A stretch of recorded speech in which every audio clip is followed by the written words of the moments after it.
தாயார் இவாளோட மனசு என்னன்னு ஆழ்வார்களுக்கு தான் புரியும். ஒரு நாள் ரெங்கநாச்சியார் என்ன பண்ணாலாம், ரெங்கநாதரை பார்த்தா. நாம தானே ராமராவும் சீத்தையாவும் இருந்தோம் ஒரு காலத்துல. இவர் தான் ராமரா இருந்தார் ரெங்கநாதர், நான் தானே சீத்தையா இருந்தேன்.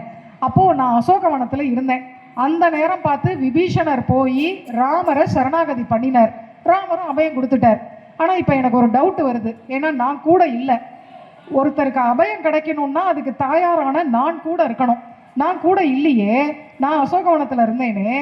இவர் போய் ஆசிரியிருக்காரே, உண்மையாத்தான் ராமர் அபயம் கொடுத்தாரா, நிஜமா தான் கொடுத்தாரா, இல்லை இப்போதைக்கு சேர்த்துப்போம், அப்புறம் இவனை ஒரு கை பார்த்துக்கலாம், ராவணன் தம்பி இல்லையா இவன், என்ன எண்ணத்தோட வந்தானோ தெரியல, இவனை ஒரு கை பார்த்துக்கலாம்னு நினைச்சிட்டு கொடுத்துட்டாரா அப்படின்னு ஒரு சந்தேகம் வந்துருத்தான் ரெங்கநாச்சியாருக்கு.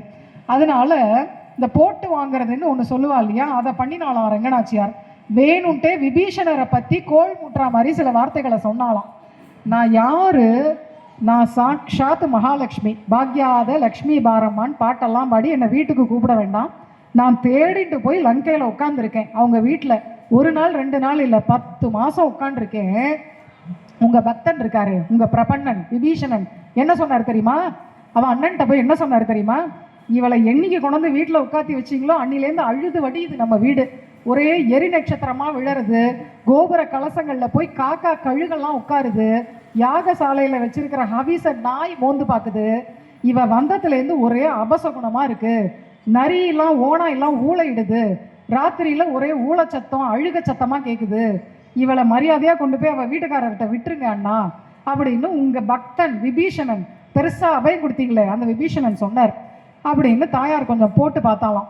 அதுக்கே பொருட்களையாம். தாயார் ஹிருதயம் தெரியாதா பெருமாளுக்கு? அதுக்கே பொருட்களையாம். விளையாட்டா கூட என் அடியார் அது செய்யார், விளையாட்டா கூட அப்படி சொல்லாத. அது எந்த அளவுக்குன்னா, என் அடியார் பக்கத்துல அதுன்னு போடுறார்.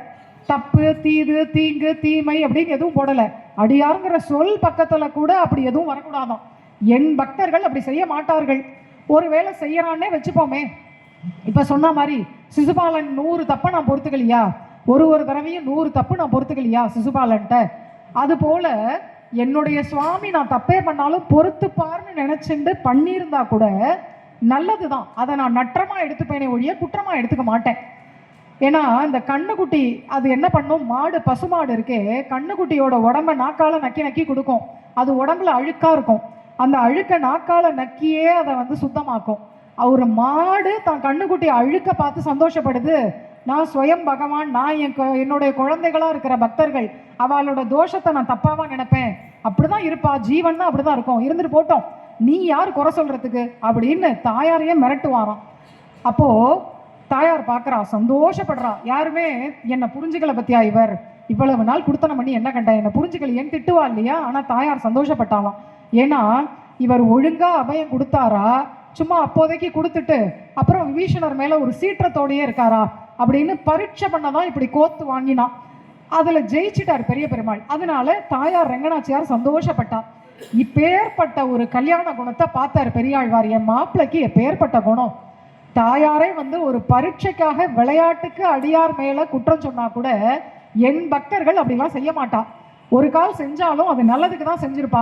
பீஷணர் மேல தானே நீ குத்தம் சொன்ன, அவர் எதுக்காக அப்படிலாம் சொன்னார் அவன் அண்ணன்ட்ட போய், அப்படியாவது உன்னை என்கிட்ட கொடுத்துட மாட்டாரான்னு தானே, அது நல்லது தானே, அதுக்காக தானே சொன்னார், அதனால அது நல்லதுதான், நற்றம் தானே ஒழிய அது குற்றமாகாது அப்படின்னு பரிஞ்சுட்டு வராரே நமக்காக அப்படின்னு பெரியாழ்வார் இந்த குணத்துக்கு தோற்று அடிமைப்படுறார் ரெங்கநாதர் இடத்துல. அப்ப சொல்றார், மண்ணுடைய வீடனர் காய் மதள் இலங்கை திசை நோக்கி மலர்கண் வைத்த. அந்த அபயப்பிரதானம் எந்த அளவு இருந்ததுன்னா, பொதுவாக எங்கேயுமே தெற்க தலை வச்சு படுத்துக்க மாட்டோம், யாருமே படுத்துக்க மாட்டோம். கோவில்கள்லையும் எங்கேயுமே பெருமாள் தெற்க பார்த்த திருமுக மண்டலம்னு இருக்காது. பெரும்பாலும் கிழக்க மேற்க வடக்க கூட இருக்கும், தெற்க பார்த்து இருக்காது. ஆனா இவர் என்ன பண்றார், விபீஷணர் அந்த தெற்குல உள்ள இலங்கையில தானே இருக்கார், அங்கேருந்து தானே அலமளப்பு பட்டு ஓடி வந்தார். இப்போ ஒரு நல்ல வைஷ்ணவ குடும்பத்துல இருந்து ஒருத்தர் என்ன ஆசிரிச்சா பெருசு இல்லை, ஏன்னா அவளுடைய பழக்க வழக்கம் தன்னால வந்துருவார்கள்.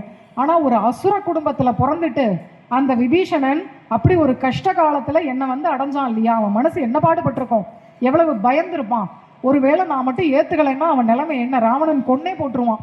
அப்படி ஒரு ரிஸ்க் எடுத்து என்னை ஆசிரிச்சான் இல்லையா, அவனுக்கு நான் என்ன பண்ணிட்டேன், அவன் என் காலில் விழுந்த இருப்புக்கு நான் அவனுக்கு என்ன பண்ணிட்டேன், அப்படின்னு கலங்கி போய் இன்னைக்கும் அவன் இருக்கிற திசையை நோக்கி பார்த்து கொண்டு சயனம் கொண்டு இருக்காரு. இந்த குணத்துக்காக இவர் காலடியில காலங்காலமா விழுந்து கிடக்கலாம் அப்படின்னு நினைச்சுண்டு பெரியாழ்வார் இந்த பாசுரத்தை பாடினாராம். அது விபீஷணருக்காக மட்டும் இல்லை தெற்க பார்த்தது. தெற்க ஆரம்பிச்சா முதல்ல கமலவல்லி தாயார், அப்புறம் பார்த்தா பெரியாழ்வாரே இருக்கார். தெற்க தானே பாண்டிய நாடு, இங்கே தானே ஸ்ரீரங்கத்துலேருந்து தெற்க பார்த்தா இங்கே தான் பாண்டிய நாடு, ஸ்ரீவில்லிபுத்தூர். தெற்க தான் பெரியாழ்வார், தெற்க தான் ஆண்டாள், தெற்க தான் விபீஷண ஆழ்வார், நடுவில் நம்மாழ்வார் இருக்கார். ஆக மொத்தம் நெடுநோக்கு கொள்ளும் பத்த விலோச்சனம். அங்கே ஆரம்பித்து அவருடைய பார்வை தூர பார்வைங்கிறாளே, அங்கே ஆரம்பித்து ஸ்ரீரங்கத்தில் தெற்க பார்த்தா கமலவல்லி நாச்சியார், இங்கே பெரியாழ்வார், ஆண்டாள், நம்மாழ்வார், விபீஷணர் பரியந்தம் அவருடைய கண் நோக்கு அவ்வளவு தூரம், அந்த கட்டாட்சம் அவ்வளோ தூரம் போகிறது. இப்பேற்பட்ட ரெங்கநாதரை விட்டுட்டு வேற யார்கிட்டையாவது போய் அடிமைப்படலாமா? ஒரு நாள் என்னைக்கோ ஒருத்தன் ஓடி வந்தாங்கிறதுக்காக அதெல்லாம் ஆர்ன கஞ்சி பழங்கஞ்சின்னு நினச்சிக்காம இன்னி வரைக்கும் அந்த திசை நோக்கி பார்த்து கொண்டு கிடக்காரே, அவரை விட்டுட்டு வேற ஒரு சுவாமி ஒசத்தின்னு ஓடுவார்களா? இப்படி பெரியாழ்வார் கேட்குறார். இது ஸ்ரீரங்க மங்களாசாசனம். திருக்கோட்டியூர் பாசுரத்துக்கு